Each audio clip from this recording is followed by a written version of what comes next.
Sì? Marco? Luigi, puoi dire a Marco che iniziamo?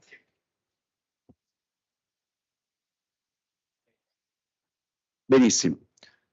So, good afternoon, everyone. This is the first plenary session of our conference entitled Weaving Threads of Progress, Productivity, Wages and Welfare in Italy. The aim of this session is to focus on some structural problems of our country, and specifically its low productivity growth rate and stagnant or even falling real wages in the last decades. We will try to understand better and discuss the factors determining this path of labor productivity and wages, and the measures to be introduced to face them and improve the standard of living of Italian population. I thank Professor Baussola of Università Cattolica del Sacro Cuore, Professor Tridico of Roma Tre University, and Professor Viesti of University of Bari for accepting our invitation to discuss these issues. Unfortunately, Professor Mattei will not be able to participate in streaming to our session due to a change in the time of her flight. The scheduled time for each intervention is, I think, 20 minutes, in order to have 30 minutes of discussion and question from the audience. The presentation will be in the alphabetical order, also because this order, in a sense, reflects the different issues that we would like to discuss, from the determinants of productivity to the measure to be introduced to increase real wages and to foster economic growth. So we start with the presentation of Professor Baussola entitled The Productivity Puzzle, Firms, Works and Location. So I give you the floor.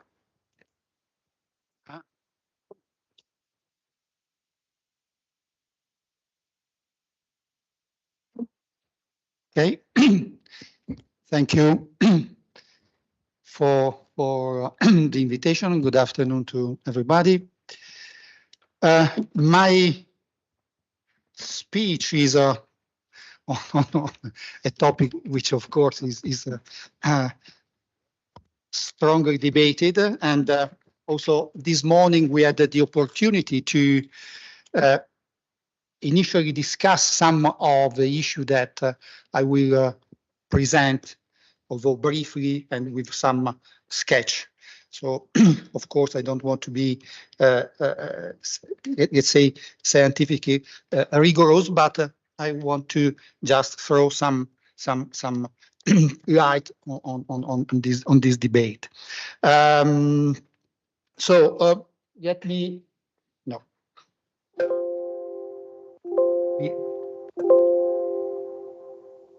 Manually is better. First of all, say a couple of words. This work is what I present is a summary of a research project which was undertaken in cooperation with the National Institute of Statistics, and was a project on business demography during the Great Recession and pattern of resilience and productivity dispersion. So therefore, the topics is quite wide.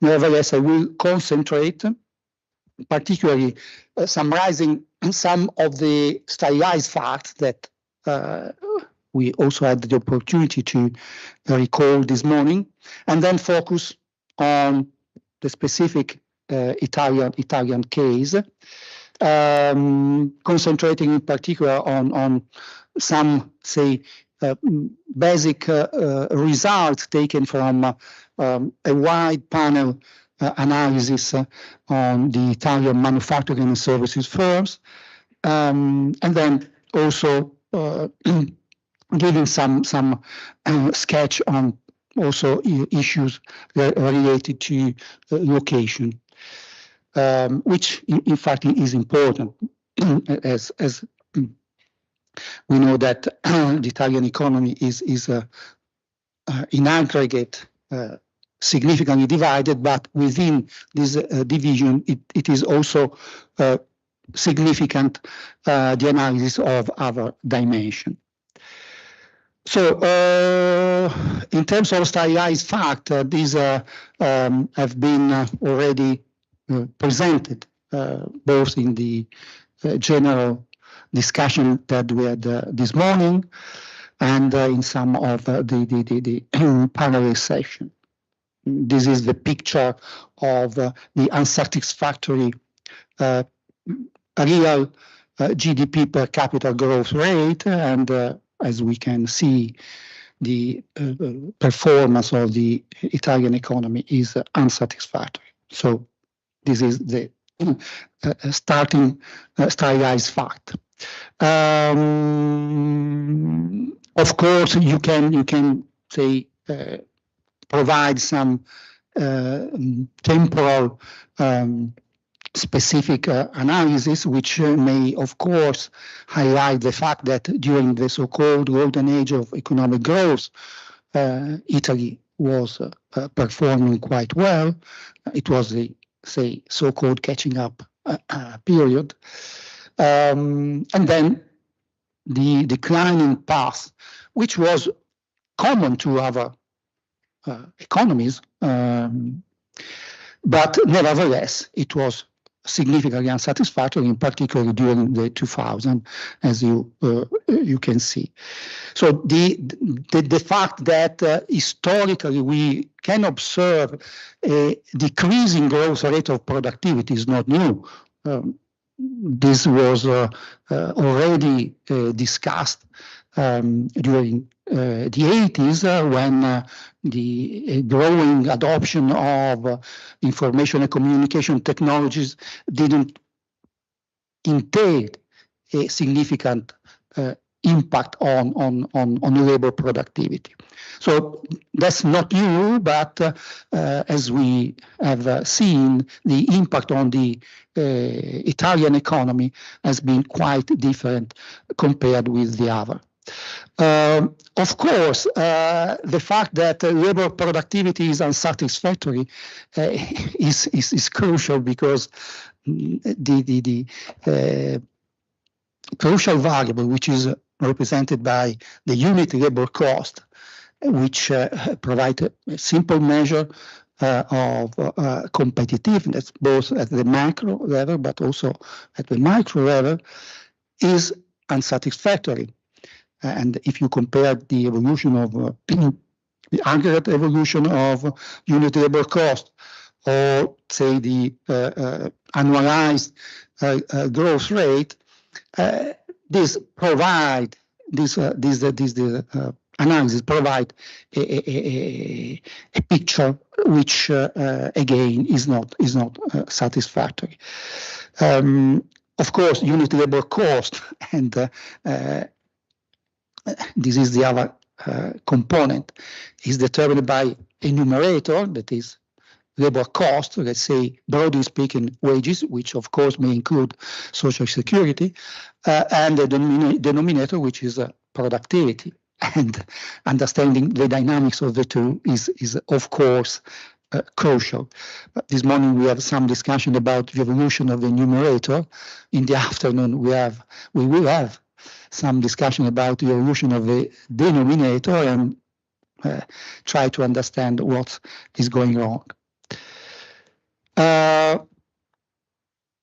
Among the general explanations concerning this unsatisfactory path of labor productivity, which is fair to say is common to, say, Western economies and in general to worldwide economies, but this is an issue for all market economies, with the specific pattern of the Italian economy. So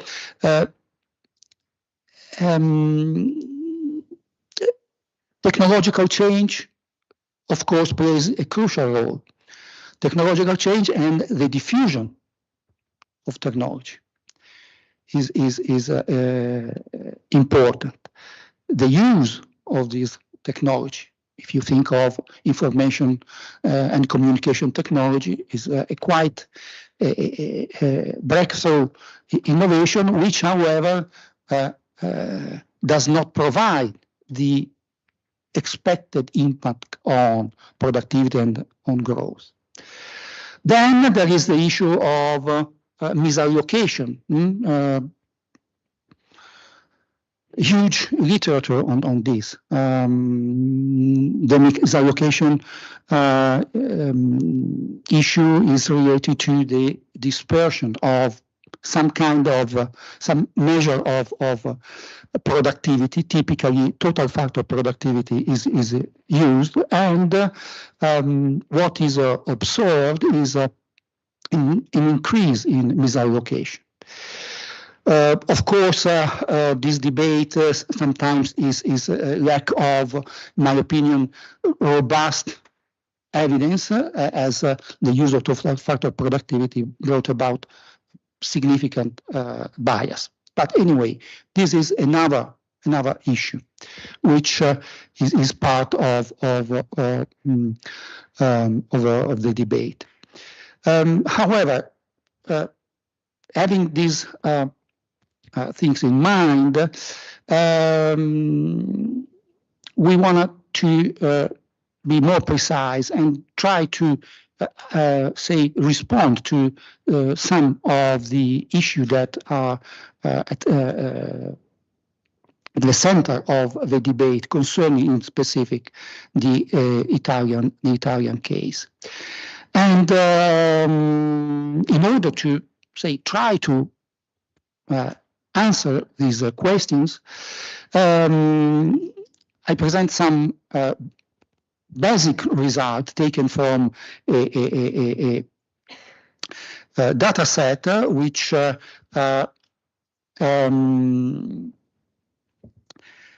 consider both manufacturing and services firms, and look at the say determinants of labor productivity, considering firm characteristics, worker characteristics, sectoral characteristics, and finally also location, in order to disentangle the different impacts.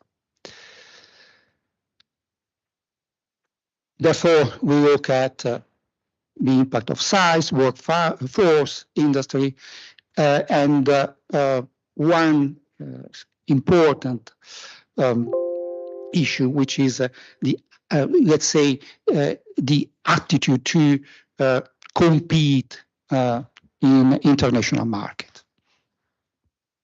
Some basic information concerning this data set. This data set is, in my opinion, significant. We have almost 2 million observations over the period 2012-2020. This is the distribution of firms, and of course, and we were just talking this morning about the relevance of small companies and small companies, that is, companies under 20 employees, represent more than 85% of the whole sample. But this is a stylized fact, sadly, of the Italian economy. The structure of the Italian economy remain unchanged, or in some cases the average or median firm size is even decreased, and therefore we have a structure which is that one of the early 60s. Therefore, this morning we were discussing these issues in relation to wages. Today we will see this in terms of productivity. Sorry about that. So I skip this just to show the distribution of these companies, and showing that dispersion in these cases is relatively steady, although we observe an increase in dispersion of productivity, labor productivity during the year, and of course we observe a significant increase in dispersion over the pandemic. So let's talk about the drivers. In particular, we consider workforce characteristics and therefore the composition of the workforce within the companies. The results suggest that higher levels of education entails higher productivity. And in particular, this is also magnified, let's say, when the composition in terms of professional status is considered. Therefore, when there is a high component of, let's say, white collar and managers, this implies an increase of labor productivity. Another issue that we discussed this morning, the impact of part-time workers. Part-time workers impact negatively on labor productivity, whereas in manufacturing, the impact of temporary workers has a positive impact. This may suggest that this component may play a role in terms of buffer of, say, flexible labor input, which may temporarily use to adjust the employment. Interesting, the gender differential, that is the component of male and female labor force, shows that the impact of male is positive. So, in other words, the proportion of male workforce implies an increase in productivity, which implies that the negative impact of the part-time variable should be related to the female component. In fact, we observe that the impact of the component of the male component of the workforce increased productivity, whereas the percentage of workforce, the female workforce, is negative, and this should be read jointly with the impact of part-time workers. This is an issue that we discussed this morning concerning wages, and this may, the evidence that we were discussing this morning may be, say, related to this evidence that we observe in terms of productivity.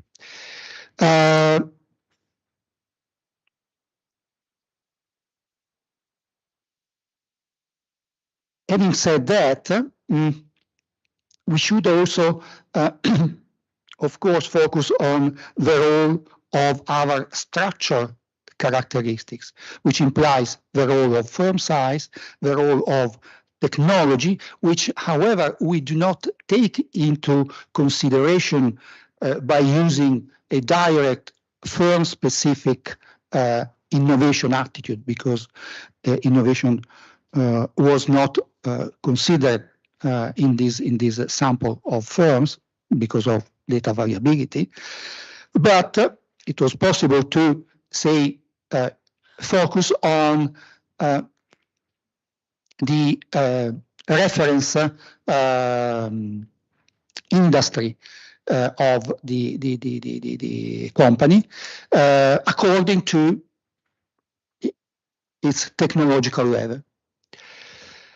And therefore, we can show a significant and positive impact of this variable.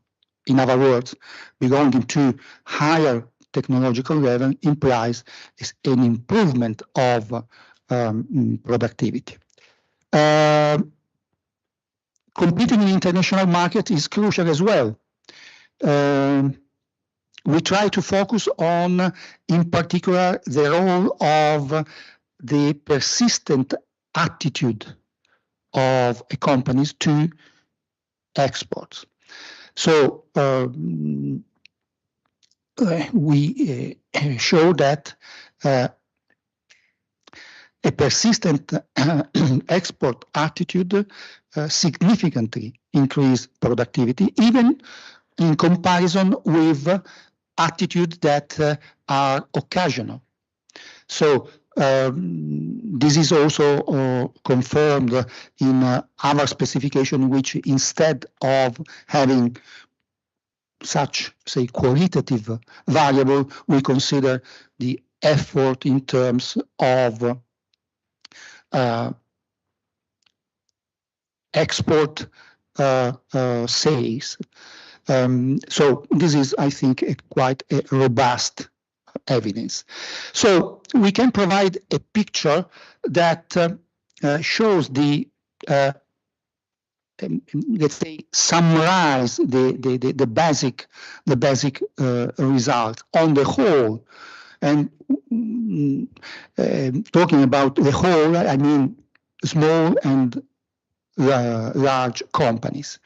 Therefore, we have significant impact on the main component of the workforce, and I explained that this may be related to the fact that part-time instead has a decreasing effect, a positive effect.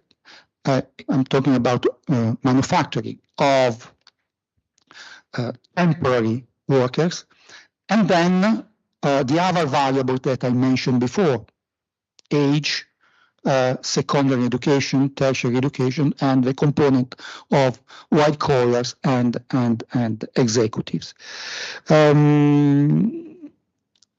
Significantly, in services, we do not observe this effect for part-time and temporary workers. The impact of temporary workers is mild, anyway is negative, but the part-time effect is still there. So this is an issue because it's related to the male component of the workforce. Size has a significant impact, as expected, but I should emphasize this fact. And the export behavior. Export behavior, of course, in particular in manufacturing, even in services where we have a few exporting companies, is quite significant, and in comparison with an occasional attitude. Also, technology intensity, which is proxied in this case by the sectoral definition of high-tech manufacturing, high-tech services, and for the other, say, lesser technological intense definition. So a positive impact of technology.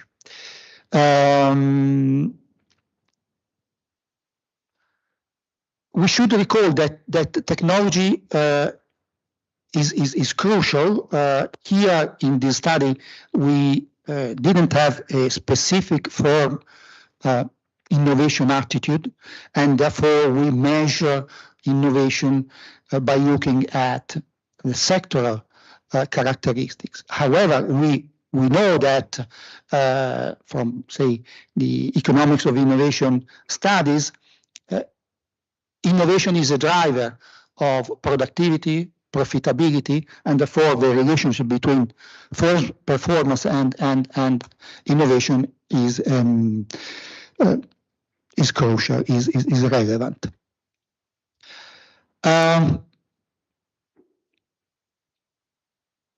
No time, 2 minutes. No more. So additionally, I want just to focus on this, the different behavior of large versus small companies. In particular, we try to make an exercise considering the decomposition of the performance of small companies and large companies, where small companies are companies with less than 20 employees and medium-large companies, those with more than 20 employees. Of course, this is a threshold which may be, say, is a quite drastic. However, as we have seen from the distribution, the percentage of companies under 20 employees is huge. Therefore, it's worth considering this subdivision. And therefore, we can look at the evolution of the differential in the gap between productivity within this group of firms. In other words, looking at manufacturing, we can observe an increasing gap in that large companies have a 87% positive gap with respect to small companies. The large part of this gap is due to the so-called endowment effect, which, of course, is quite relevant. And this again is part of the discussion that we already had concerning the role of firm size. So just to conclude, I don't have time to propose the point concerning location that maybe you will present later. I just only want to add one thing, that all these issues, of course, are significant and should be considered also by geographical areas. And in this case, we observe a disadvantage of the south or southern Italy in comparison to the rest of Italy. But I think that we also need to look at a subdivision which consider the so-called urban, non-urban divide. Even in, say, economically strong region, we observe a significant discrepancies between urban and non-urban in terms of productivity and in terms of wages.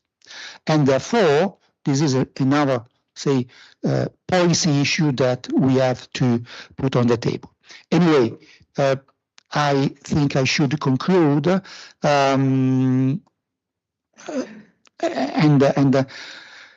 the conclusion, let's say, there is not a clear-cut conclusion in that we have quite a challenging puzzle in order to understand productivity and productivity growth. We have to consider all these puzzle, and considering the Italian economy, sadly, an evolution of its structure, which, in my opinion, is unsatisfactory. I recall that small companies may grow, and in fact they grow, but they are not able to proceed on the, say, firm size ladder. So at most they can grow within a specific firm size range, but not make, say, not, let's say, escalate the ladder. And therefore, we still have few large and medium-sized companies. Thank you. Thank you to Professor Baussola. I suggest to postpone the discussion after all the presentation. And so now Professor Tridico, who present a paper on labor market, productivity decline, and inequality, the need for a minimum wage.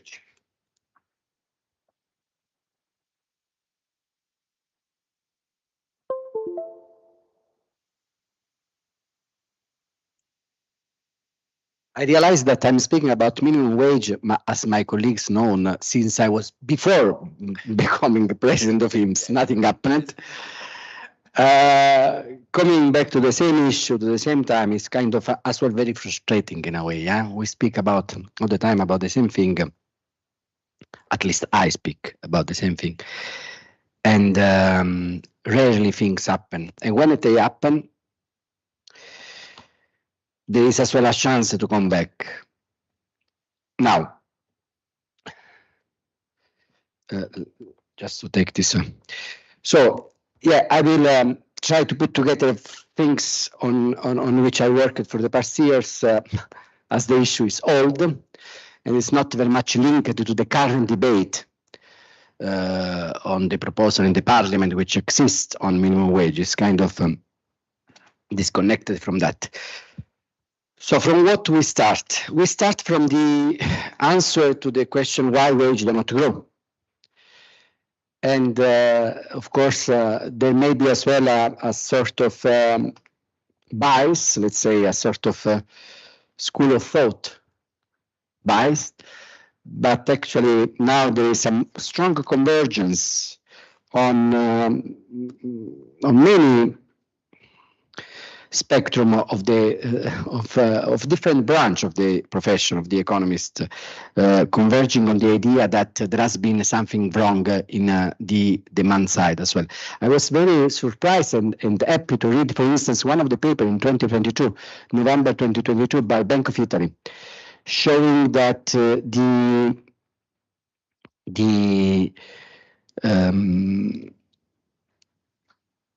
introduction of labor flexibility, starting from 2001, with the introduction of temporary works, has contributed to increase inequality, reducing productivity, and did not allow for an increasing of employment. If you remember, what is the main objective of labor flexibility introduced in our country for the past 20 years has been always focusing on three objectives, basically: labor productivity, employment, and investment. Yeah, attraction of investment, increasing of labor productivity, and increasing of employment.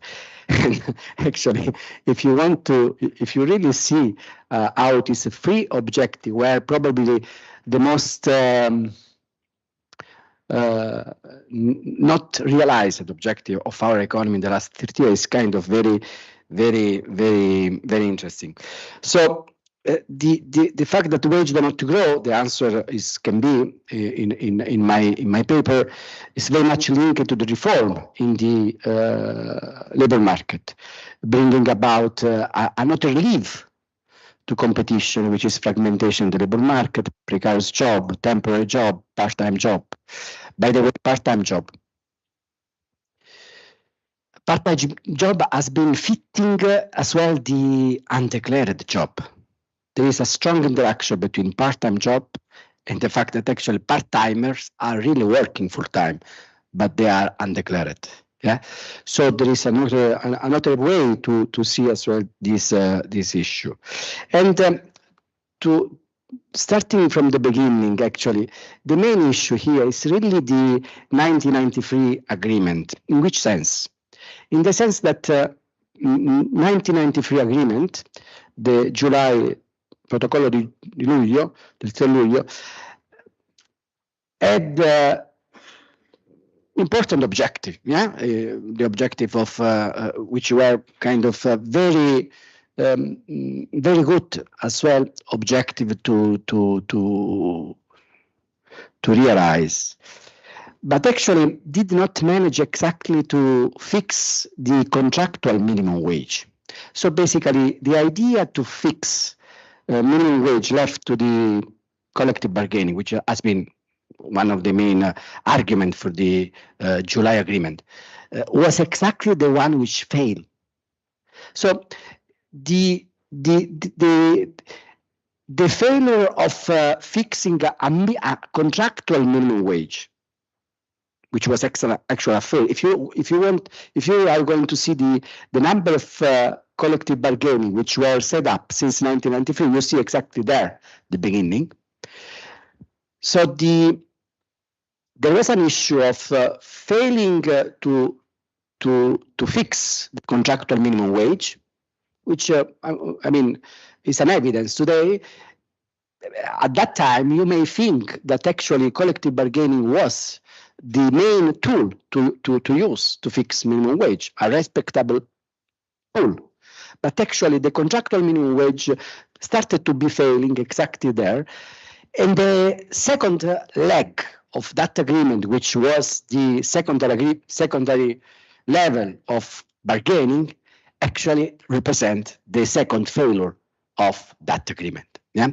Since the second was never in place, the first did not work to fix a minimum wage.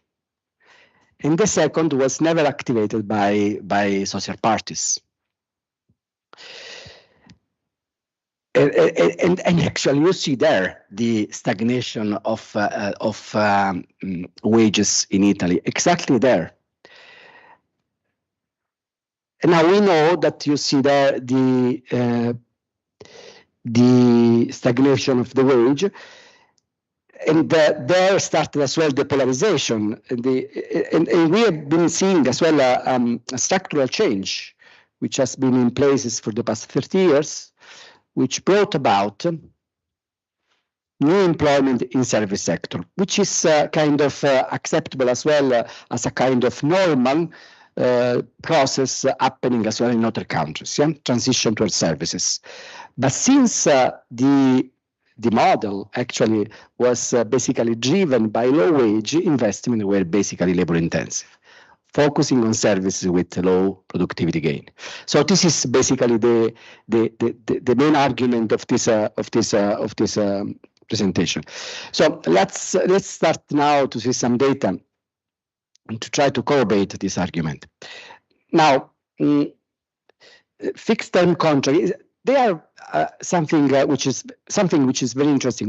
We count more or less 2.5 million of on average temporary work. But actually, if you are going to see in detail, we discovered that they are 4.5 almost number of temporary contract per year.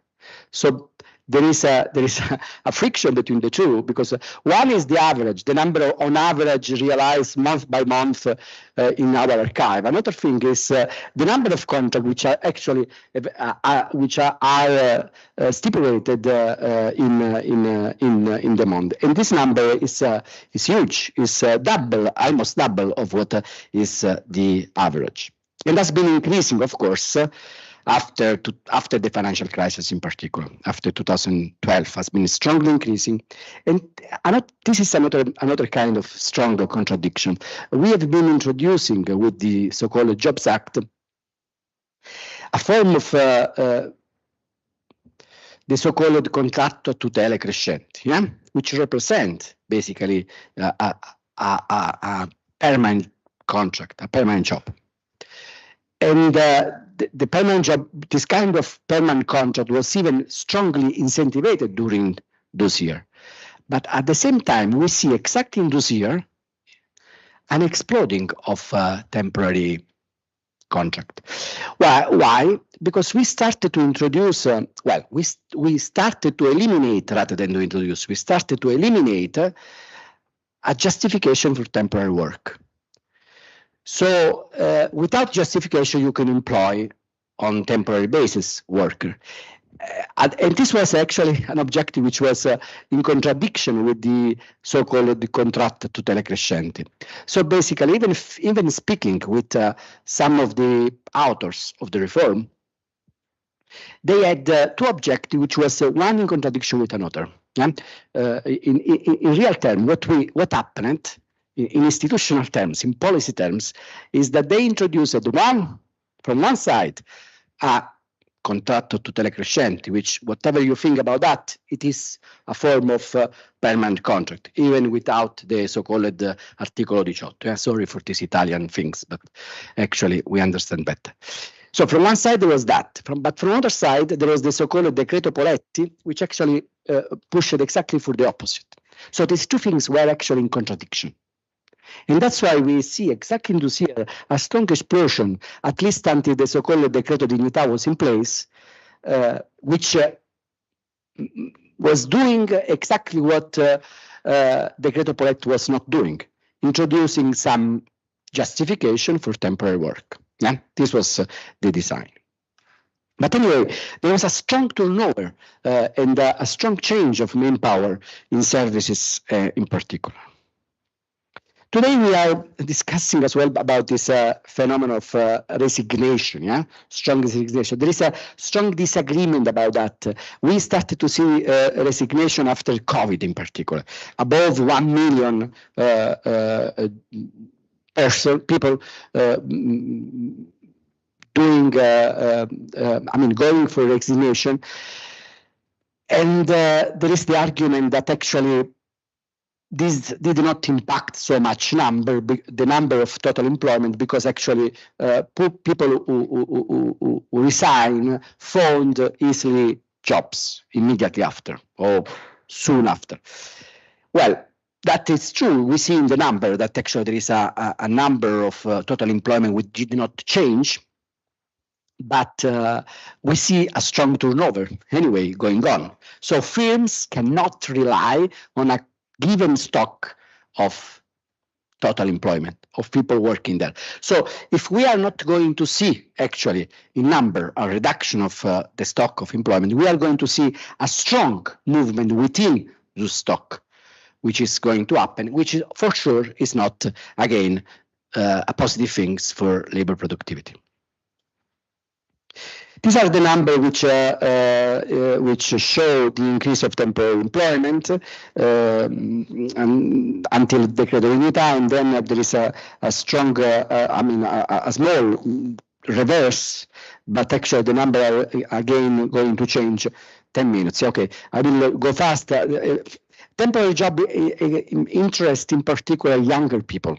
So if you are going to see the phenomenon for younger people in comparison with the OECD, there is a huge 3 times more difference in Italy with respect to the OECD, as this graph is showing. And also, as we said, part-time is another atypical things, in particular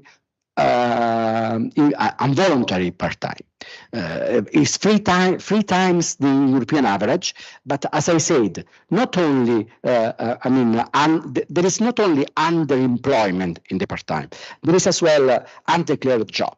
Half of part-time, probably, in particular in services, is undeclared job. So it's about, we are speaking about grey and black economy in this sense. As I said before, Bank of Italy was showing this correlation which exists between flexibility and temporary work, which has been growing, and the evidence that today even OECD on other institutions is showing confirm that trend. So wages, real wages before the inflation are not increasing, are stagnating. And with inflation, the purchasing power had decreased about 16%. Now, think about the failure, what I said before, the failure of the model of contractual introduced in Italy in 1993. Which is evident during the inflation time. Just to give you some number, in October, last October, the one of the most important contract, which is the one for bankers, in October, introduced an increase of wage of 465 euros per month on average for worker, for bankers. Well, a good improvement, I would say, which is in line with inflation. 465. Imagine what did not happen in the rest of the economy, even in the public sector. Another good contract, which introduced an increase exposed to inflation, was the one of the metal worker in June, last June. So in fact, only metal worker and bankers introduced important increase, adjustment to the inflation. In June, metal worker got 165 euros more per month on average for the different levels. And when I think about that, I think about the failure of the model introduced in 1993, which was revised in 2009, which was not able at all to fix minimum wage or adjustment to the situation which occurred in particular during inflation time.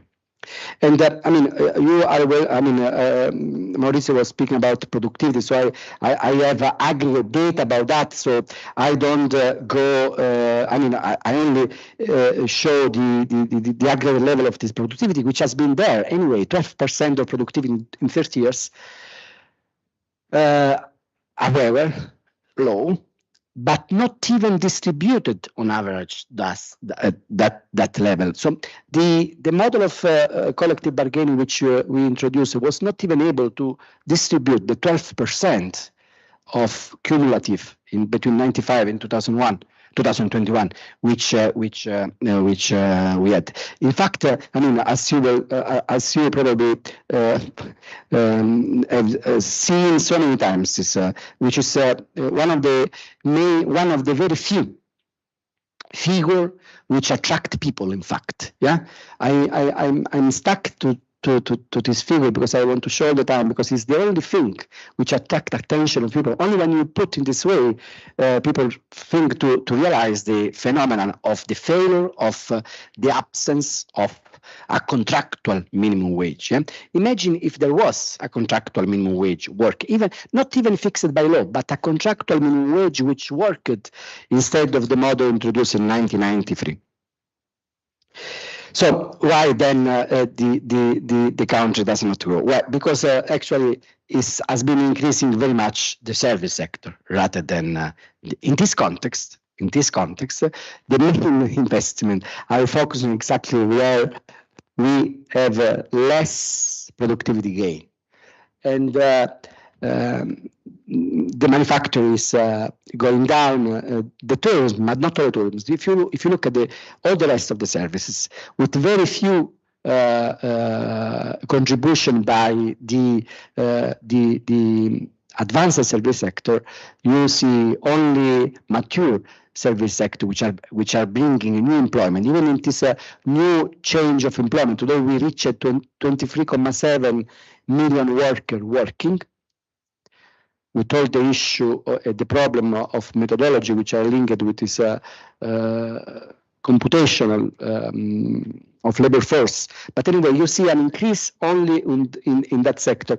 And I've been supervising a PhD thesis in Pisa recently, and this student, Cresti, was showing that actually even when we invest in industrial policy and we try to develop one of the main sectors, the automotive, which may have a strong increase in labor productivity. Well, even in that sector, within the chain of production, together with Germany, Poland, Japan,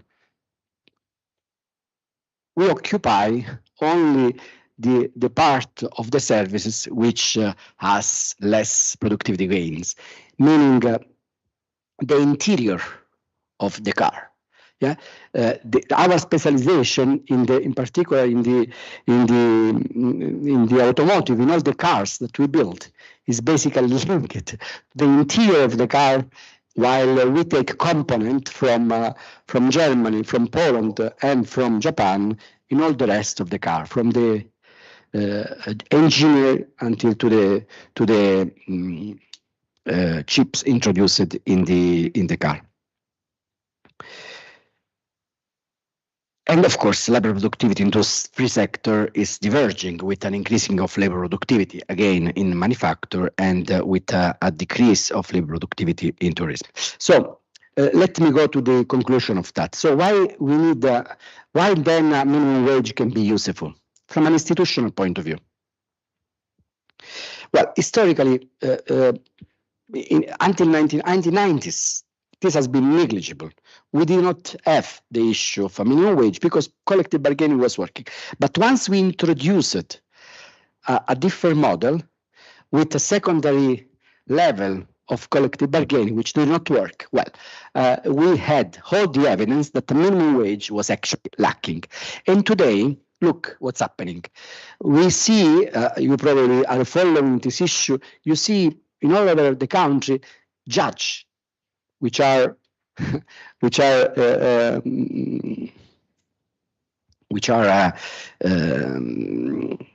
basically intervening in the debate, fixing a sort of constitutional minimum wage.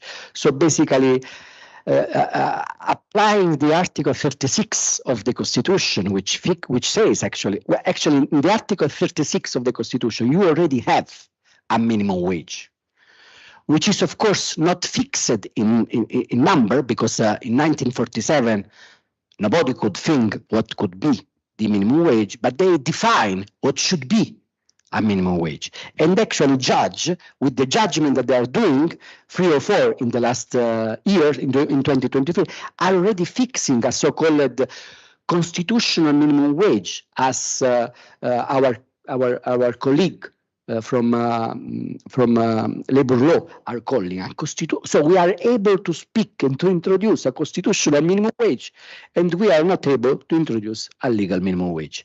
Basically, a constitutional minimum wage is exactly the same of a legal minimum wage, because actually it says that when the judge considered the wage too low, basically it apply the one of the collective bargaining, which is the closer and which it think is more appropriate. And actually, this is a so-called external monetary reference of the minimum wage, exactly the same as should be with an external reference monetary wage fixed by the law. With the difference that in order to let apply the constitutional minimum wage, you need to go to the judge. If you have actually a guarantee by the law, this apply immediately. This is the only and more useful differences. And again, imagine the compliance as Paolo Ticchioni know, the main difficulty that we have in IMSS in monitoring collective bargaining is the compliance of firms, that they may even declare that they apply the so-called contract, but actually then they pay whatever they want. So there is a strong difficulty even in the monitoring the compliance of the contract that they say. So I skipped the literature on the impact of minimum wage since I don't have so much time.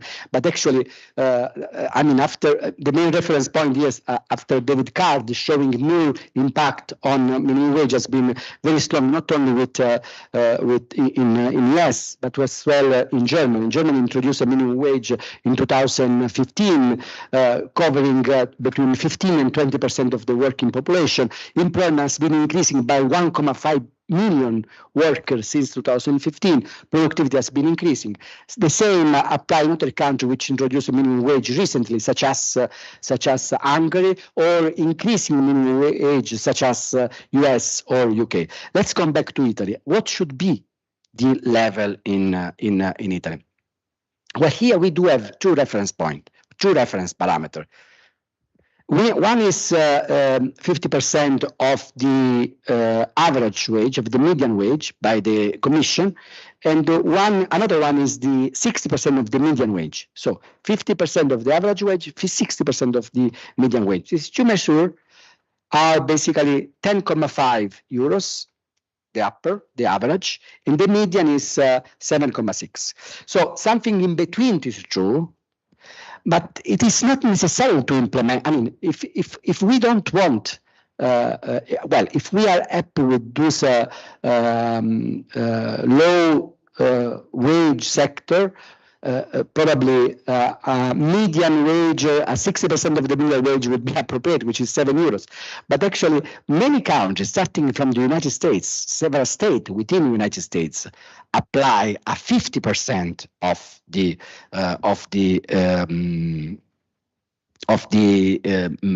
average wage, which is 10.5. So that's why something between those two, which may be 9, is what I think would be the more appropriate. Think if you introduce a minimum wage of 8 euros, you would have on public finance a positive impact by 1.5 billion euros. Why? We are speaking about 8 euros in this case. This simulation was done in IMSS, taking into account the increasing of labor costs, so the increasing of social transfer that private firms do towards IMSS, towards for taxes and for social transfer, and the reduction of social transfer from IMSS to citizen to work, since wage would increase.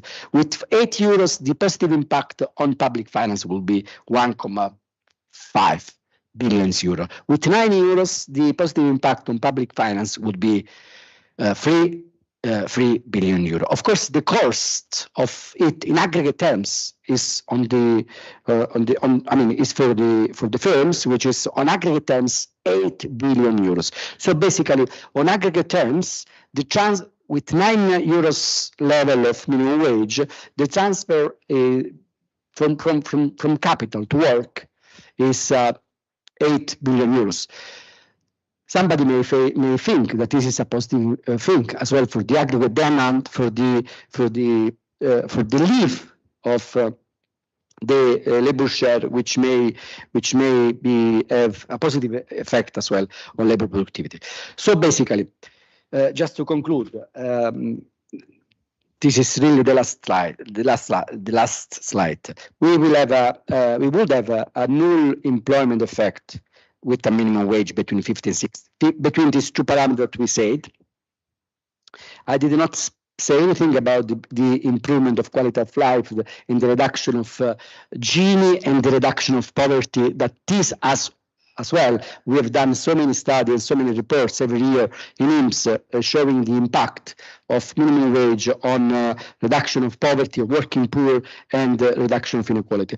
But first of all, we, taking the issue from an institutional perspective, first of all, the introduction of minimum wage would fix something which was left over in 1993, meaning the collective bargaining, the contractual collective bargaining, which actually was the one which did not work. Thank you very much for your attention.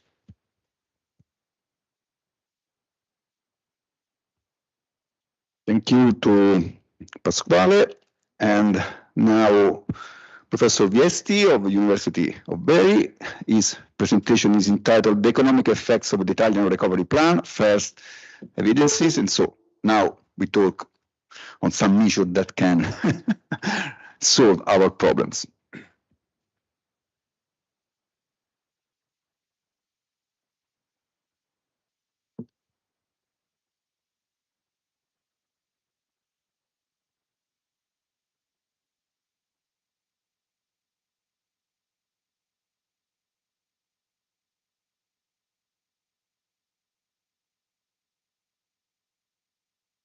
Okay. Good afternoon, everybody. Thank you for inviting me. I'm very happy to be here. I'm sorry I will not speak about productivity, but anyway, my topic is a policy tool that should increase productivity in Italy, that might increase productivity in Italy. Will it increase productivity? We don't know yet. But let's recall why it's important. Everybody knows what I'm going to say. A very positive novelty in EU policy making for several reasons: common funding, investment instead of austerity, at least in the beginning of the European policymaking in 2020 and 2021, the focus on the double transition, the green transition and the digital transition, and the allocation criteria, sending more money to countries with larger problems, such as Italy and Spain. Anyway, we should not give for granted this change in EU policies. We are seeing what is happening with the Stability Pact, but I'm not going to cover that topic. In any case, the Italian plan is very large, is 1/3 of the total funding, so the success of the Italian plan is very important in a debate, in European debate, on policy making. This is the funding of the resilience facility funding of the national plans in Europe. What about the plan in Italy? The plan was written without a public discussion. This is quite common in Europe. It's a very complex plan. The number of projects seems to be around 270,000. The quality of project is still to be seen. We are having problems in implementation. This should not be a surprise. We are a country with problems just because we are not able to realize public investments on time. So the plan should help us to change this behavior. We have a lot of problems with data, also with implementation data, and we had a revision of the plan that's quite important from a political point of view. It was approved by the European Commission last November because it incorporates a political choice, reducing public investments and increasing funding for firms. Also increasing confusion.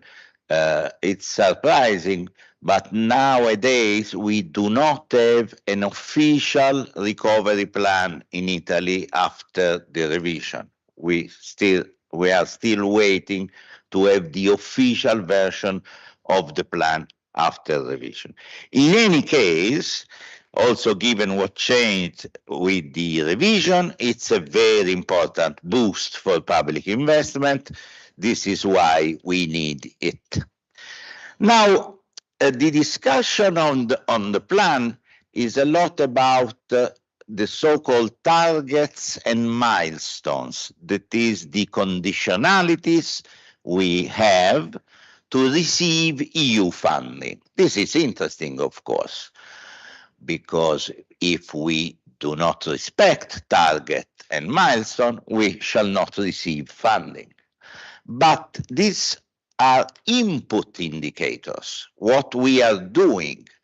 We should start discussing about the effects of what we are doing. That is result indicators. And my focus is on some words about this results indication. I will cover very briefly the economic growth effect of the plan, and then I will go into more detailed information regarding territorial employment and gender equality, territorial disparities, cities, and industrial transformation. And then I will be in 15 minutes in my conclusion that the recovery plan is a step, a very welcome step, but not enough to increase productivity. Now, the effects of economic growth nowadays are a little bit lower than previous estimates. They are still to be seen because the effect until 2023 was very small due to the shifting of expenditure. It is supposed to be, it is indicated to be quite relevant in 2024 and 2025, between 0.7 and 0.9 of GDP. That is not bad at all in our situation. It will be a little lower than previous estimates due to the revision, because the multiplier of public investment is larger, and so it will be reduced. But, of course, we still don't know enough to assess the long-term effect of the recovery plan, that is via crowding in of private investment due to public investment, increased productivity of firms due to the effects on the externalities. And this is yet to be assessed. We still don't know. This is a pre-revision pattern of the increase of GDP in Italy, as shown by the official release of the Documento di Economia e Finanza. And as you can see, the previous estimates, the blue line, were higher than the more recent estimates. And this is the effects of the revision, the budget parliamentary office, shifting towards 25 and 26 the effect, because it incorporates a slowing down of expenditure. In any case, public investment, are supposed to increase in the next future.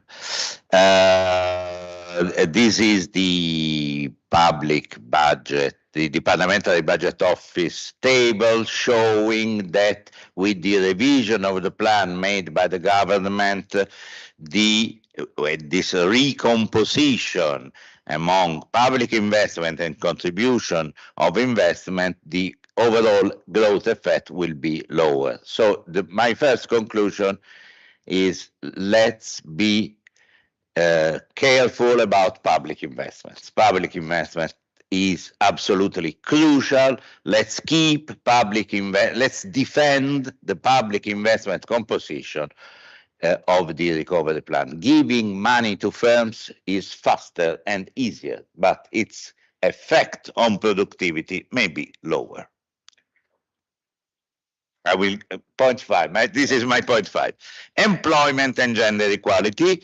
We have these estimates by Bank of Italy, as most of the estimates we have in Italy, around 300,000 additional jobs in the period 24-26, a good number, but with problems. They say there may be mismatch in the labor markets because of the type of labor demand, and there may be problems at the end of the plan because they are mostly temporary workers in construction.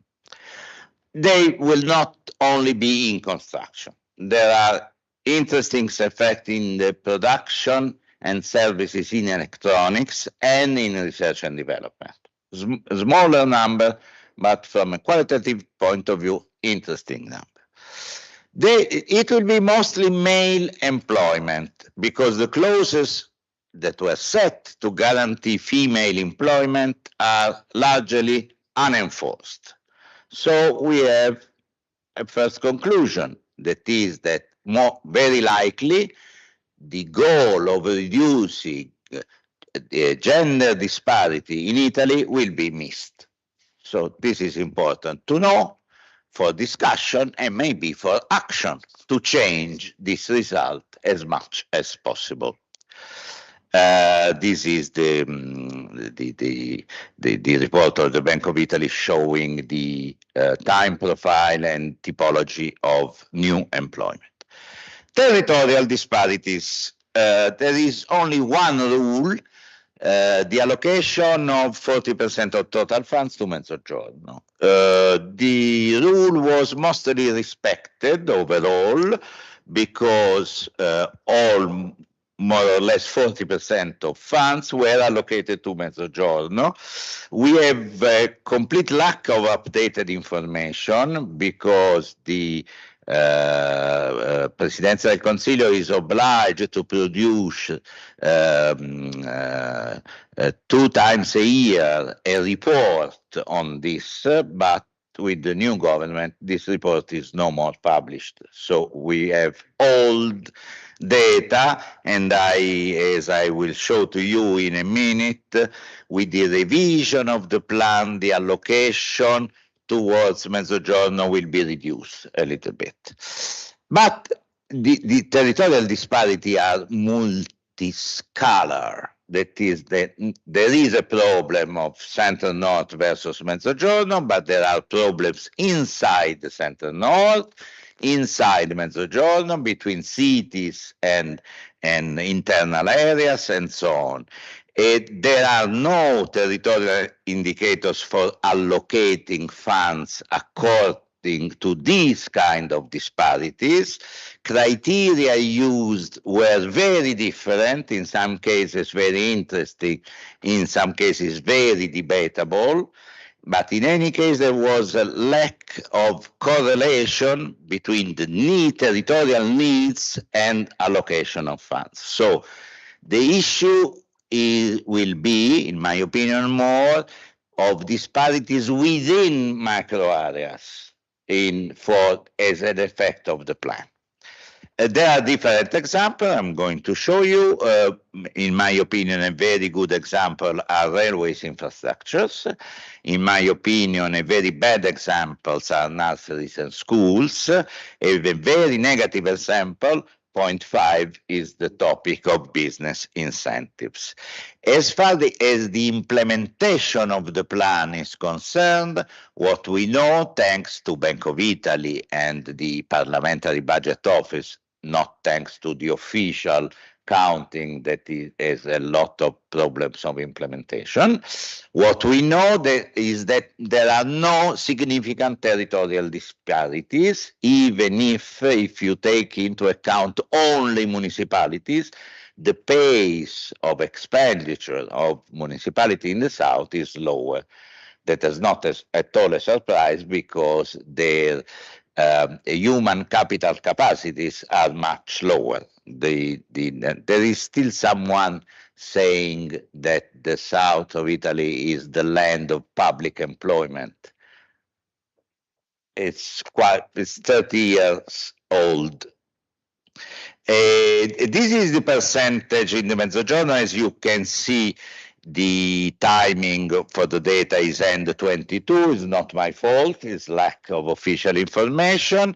And I have in yellow the data regarding enterprises. This is a chart showing the very positive effects on new railways investments, and this is a correlation between the needs of schools and the funding for school in all the Italian provinces. As you can see, it's a mess. There is no correlation between needs and funding, and this is the effect of the revision of the plan by the government that is particularly strong in the south of Italy. Number 4, I have number 4 and number 5. Number 4, cities. Cities are very important because cities are some of the engines of our economic growth, because if cities work well, we can develop the knowledge-intensive services, Maurizio Baussola was talking about that, and high-tech goods. Italian cities, again, Bank of Italy has a report on this, are performing more weakly than European peers. So those recovery plan allocation are very important, and in my opinion are very positive. For example, for urban transportation, you may know that in Italy we have a smaller number of kilometers of metro than the city of Madrid. In the whole of Italy, the number of kilometers of metro is smaller than the city of Madrid, and we are going to build some of them. This is interesting because where you work is important. Maurizio Baussola was saying that, and there are possible very long-term effects on cities' externalities on productivities. As far as the allocation are concerned, there are disparities among cities within large regions. And again, I'm not happy with the revision that was made of the plan because they cut 10 billion of investment just in the cities. This is a list of recovery plan measures for cities, quite interesting. And this is my graph correlating the income level of the city on the horizontal axis with the allocation per capita in the cities. As you can see, there are great difference within Mezzogiorno, red, and within the north, blue. Number 5, industrial transformation. Industrial transformation is the key for increasing productivity. What you do matters a lot for the productivity. And the recovery plan has a very substantial funding for this, around 50 billions in incentives to firms. Some of them, in my opinion, are very interesting. For example, the recovery plan is financing the first factory of solar panel in Italy that is located in the city, or in the sunny city of Catania. And there are other interesting, especially in the Repower EU, there are other small interesting measures towards green transition. But the larger part of the funding are tax credits for digital and green investment without any conditionality. Professor Levrero had the chance of looking at the slides before. Without any conditionality. Giving money to firms without any kind of conditionality is debatable. especially in a period in which all over Europe we are discussing about industrial policy, especially about green industrial policy that is absolutely needed for meeting the goals, the target for reducing emissions. Tax credit may reinforce sectorial specialization and territorial concentration, which in my opinion is not at all a good result, because we need both spreading territorially the industry and adding new specialization to what already we are able to make quite satisfactorily. So this is a very important topic. The opportunity, the missed opportunity, the recovery plan is a missed opportunity for the green industrial strategy. This is the list of funding, and here are the conclusions. Now, notwithstanding all the weaknesses, the recovery plan is positive and important. I'm scared of this debate in our country, full of skepticism. We are not able, we will not do it, because if you are skeptical about making public investment, you are skeptical about your ability to build in the future. So we have to work on that. We are going to have quite positive overall economic effects, still with a wide range of uncertainties due to the implementation of the plan. But the recovery plan alone is not enough for changing Italy and creating conditions for restarting productivity growth. It should be seen, in my opinion, as a first step. A needed first step, very positive first step, but only a first step. Long-term growth effects will come if two conditions.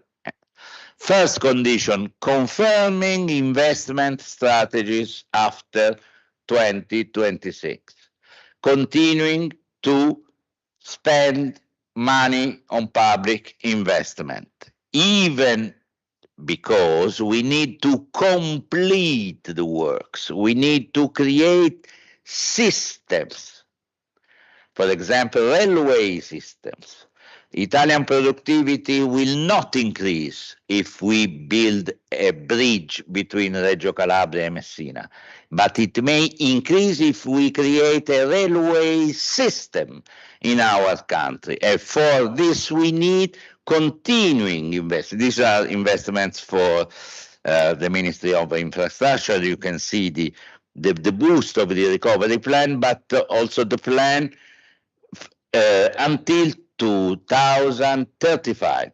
That's, we need to be forward-looking in our discussion, and we need current expenditure. We need current expenditure because we are building public works, we are doing public works, we are building buildings, but we need to open them and to produce services. If we build nurseries is not enough. If we open nurseries, maybe the gender problem in our country can be a little bit reduced. If we open territorial health services, maybe our conditions of health and the condition of elderly people like us, the condition of elderly people will improve in the future. Now, this will be possible if the Stability Pact allows it. This is another debate, but this is not a technical problem. This is a matter of very important policy options for our future. Thank you. So, thank you to all our speakers, and now we can open the debate. And I have some questions, but I postpone them. So if there are questions from the audience.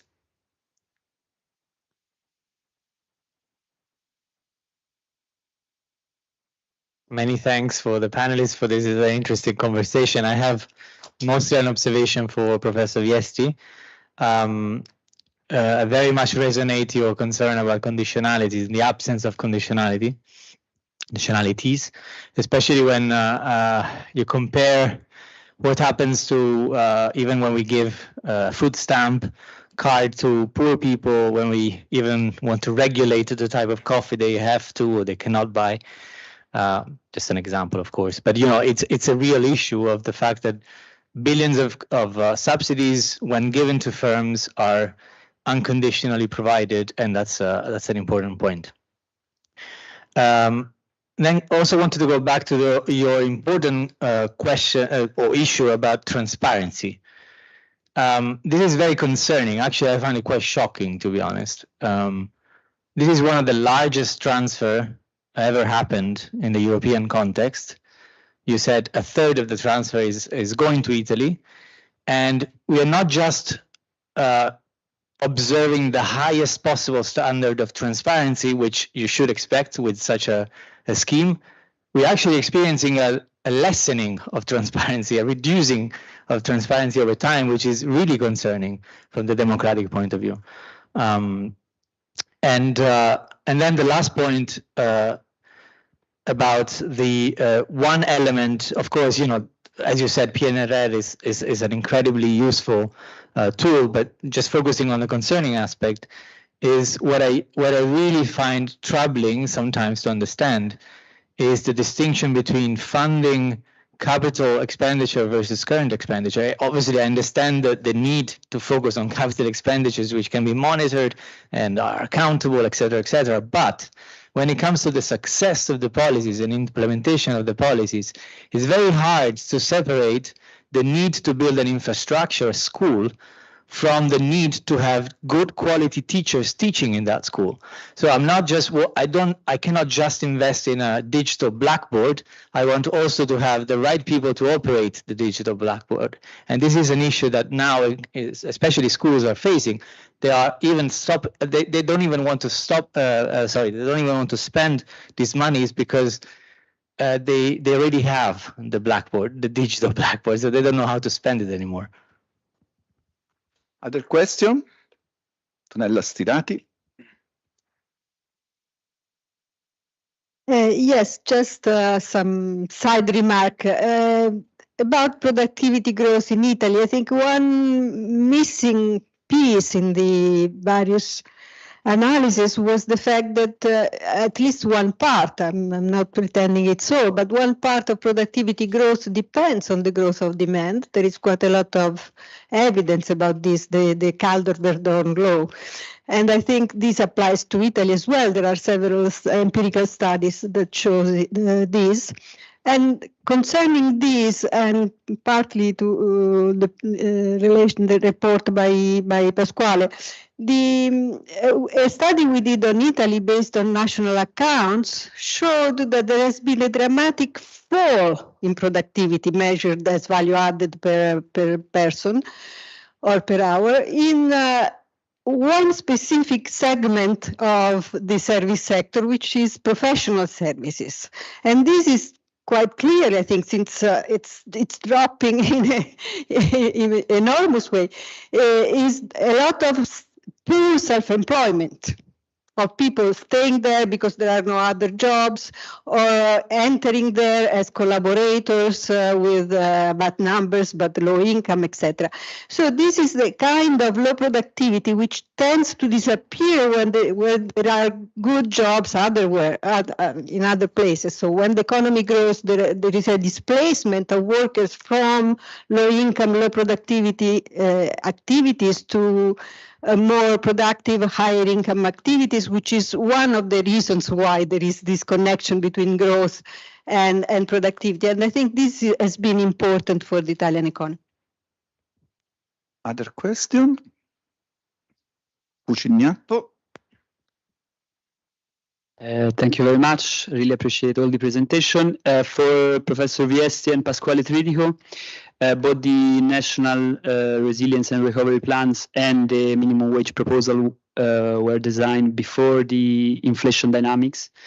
in 2020 or before. And so what do you think about the need to change both of the discussed measures to reflect the structural change intervened in the period, meaning there is this debate on the industrialization, not just in Italy, but in Germany at this moment as well. So maybe we have to change the plan, and et cetera, et cetera. And the same apply to the minimum income proposal. And the second question is, after the minimum income citizens income cancellation, after the cancellation of the Fondo Perequativo, after the autonomia differenziata, what has the South to do to survive? Thank you. Okay. Other question?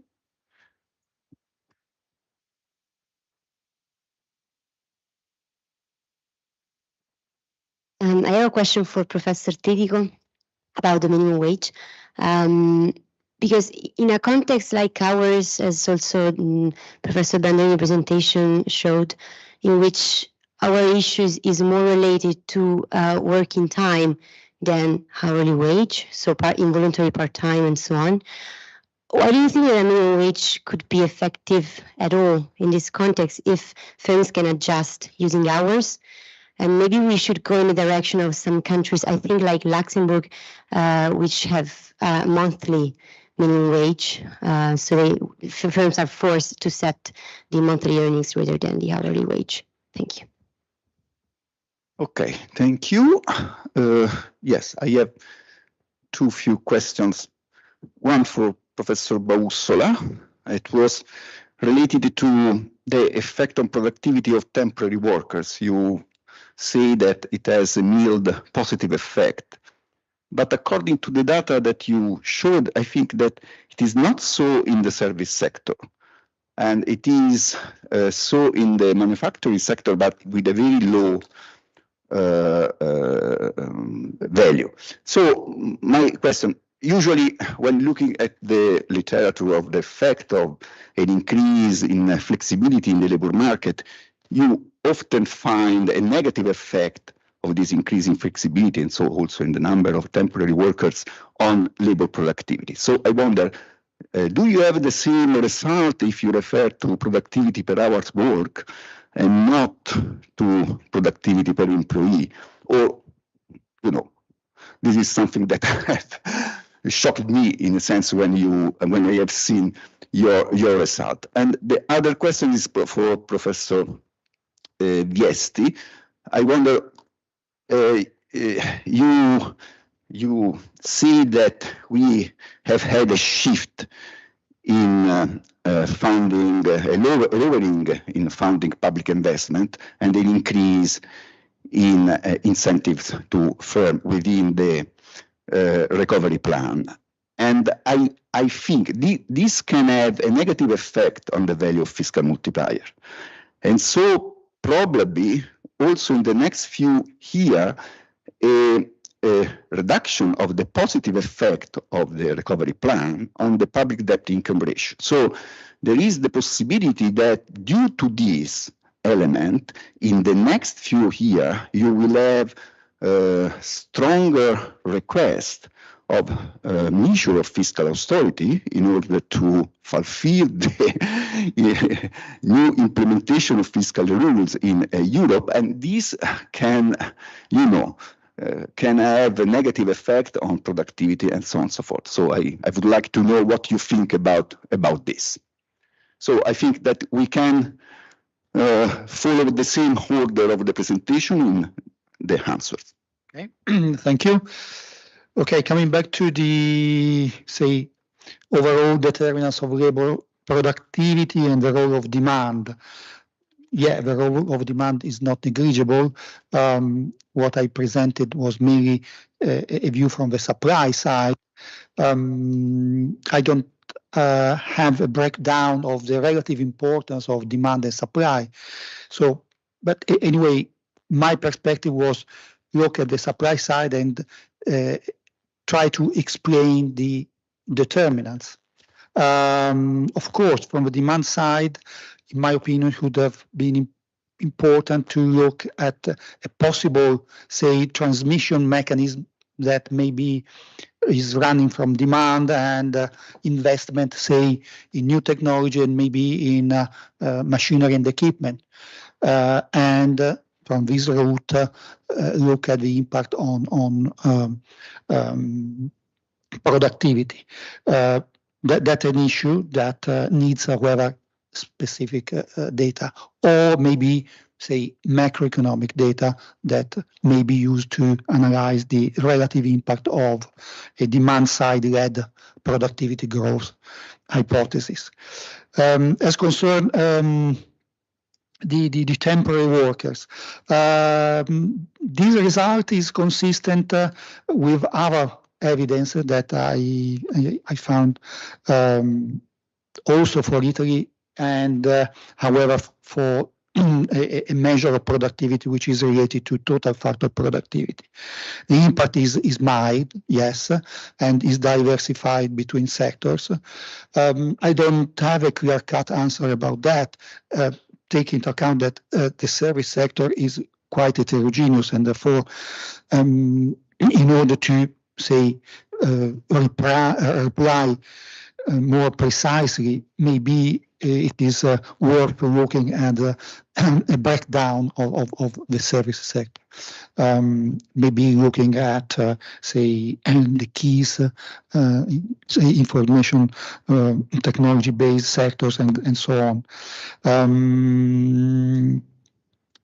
Again, in terms of productivity per hour worked, no, we didn't have such a data, and therefore, again, I cannot provide an answer. However, the result for the manufacturing is there. It has to be investigated whether, in fact, the explanation is, say, a gain in flexibility or other factors. Thank you, Pasquale. Grazie. Thank you very much. Well, Antonella, I agree with you. We had actually a paper with Riccardo Pariboni on the role of the demand on Journal Post-Keynesian Economics, which tried to put all these things together rather than on a minimum wage need, on the role of investment, in particular with the production, technical progress function of Caldor, which would boost investment, which would boost productivity if the speed of ideas would circulate and together would catch with the speed of investment. So we had, in fact, before the PNRR, 25% less of investment, which actually is part of the picture of the decline of labor productivity, of which I do not speak today about, because I was very much focusing on the institutional factors behind the minimum wage. But I tend to agree very much with you. With your question, which is very relevant, in fact. And we have done so many studies, both in INPS, at the Ministry of Labour. The last commission at the Ministry of Labour a couple of years ago was actually pointing out that the reason why wages are low depend basically from the institutional point of view from two things: the number of hours worked per month, and by the unit labor wage very low, so 50% each. So the weight of the two of the two issue, number of hours per month or per week, and unit wage per hour are both contributing in the same way to the working poor. And one of the concerning the issue of the number of hours, basically, you have the issue of part-time. So for that, one of the solutions may be the Luxembourg solution from a theoretical point of view, but from a political point of view, it would be even more difficult to let it implement. So I don't think that politically is feasible to put a minimum wage per month while it could be pursued the following solution. You should fix a number of part-timer, a percentage of part-time per firm. So, and we had something like that as well for temporary work. Each firm should not implement more than a certain threshold concerning temporary work or part-time job. However, just to tell you, the last decree, which of so-called the first May decree, actually, for instance, took it out the limit for the percentage of so-called somministrazione. I don't know the word in English for that. I don't remember now. The limit which was applied to the somministrazione, to the well, this kind of atypical contract, which was at 30%. So today, basically, this limit is not there any longer. It was only one of the limit. So you could just put one of this limit within the firm, 20% of temporary work or 20% of part-time and so on. This should be implemented, should be applied, I think.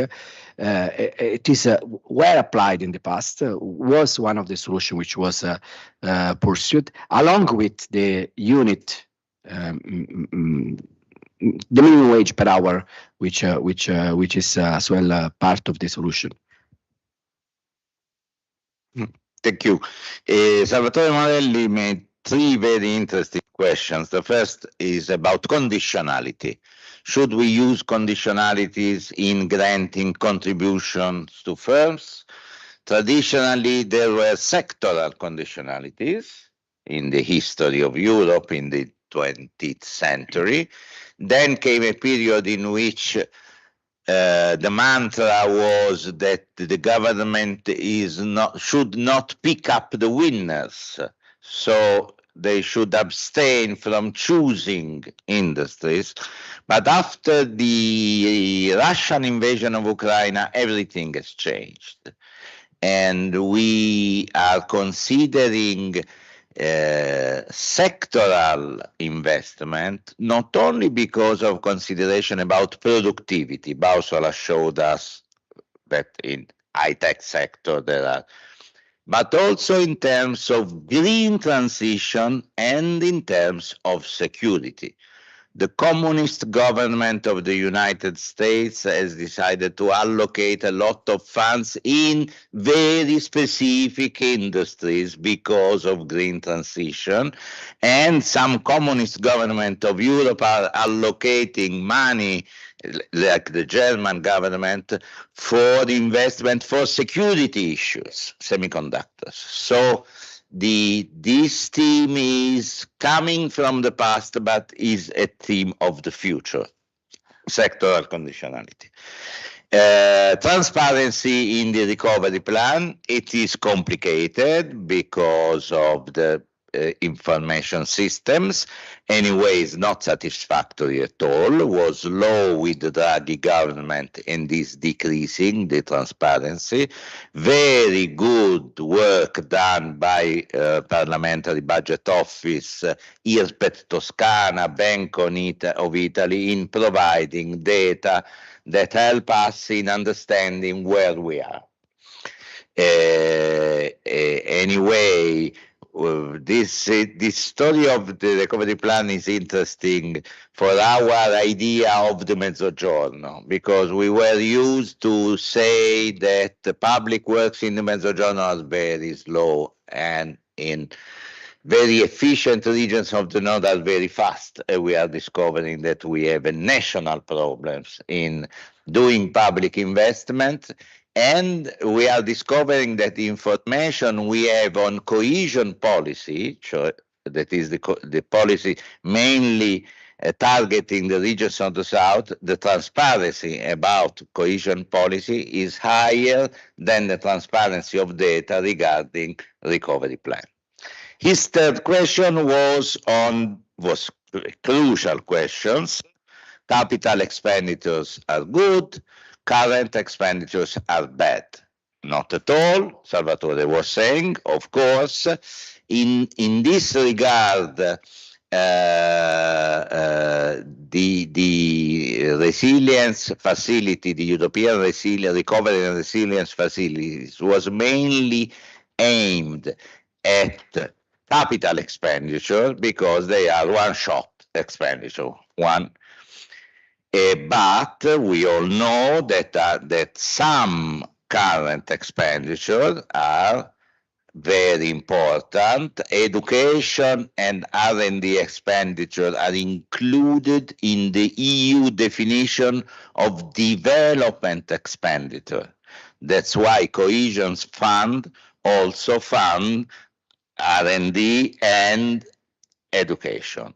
In any case, we should have, in my opinion, a more flexible approach to this division, black and white, investment expenditure and current expenditure. Cucignato was mentioning sectoral conditionality and fondo perequativo infrastrutturale, because anyway, public investments are important. There is a new, very nice Bank of Italy working paper correlating the results of students in terms of PISA, of the evaluation on what they know, correlating this with their infrastructural situation. Did they go to school with canteen, with gyms, and they found a correlation between the two. So the infrastructural part is still important. Now, what was Cucignato referring to? There is the health services that you are able to provide to population depend on the number of doctors. That is on current expenditure, but also depend on the number of hospitals you have. That is on public stock and therefore on public investment. So our Constitution, Article 119 and the Law 42 of 2009 say that we have to provide better services in all the regions. You have to compensate those regions with a lower endowment of public capital so they can be able to provide more services. And this fund has been cut off by the new budget law for 2024. It was a small fund, 4.6 billion in 12 years, very small, especially if compared to the recovery plan. But anyway, the fact that has been almost cancelled is interesting. Last question is your question. The substitution of public investment with contribution to private investment. The effect is there. I showed the table from Parliamentary Budget Office, but it is relatively small. It is 10 billion, so I do not think it will influence so much overall performance of the country. What I am afraid is something different, is that the timeline for completing a large part of public investment in our National Recovery Plan is now August 26. And so I'm scared that in the 2026, we could have, I hope we will not, but I fear that we could have some negative surprise in the ambition in public investment of the plan. We have to monitor the plan very accurately, not only in terms of target and milestones, formal, very important obligation towards the EU, but also in terms of real effects of expenditure. Thank you. Okay. Thank you to everyone. So now we close this plenary session. We close. Yes.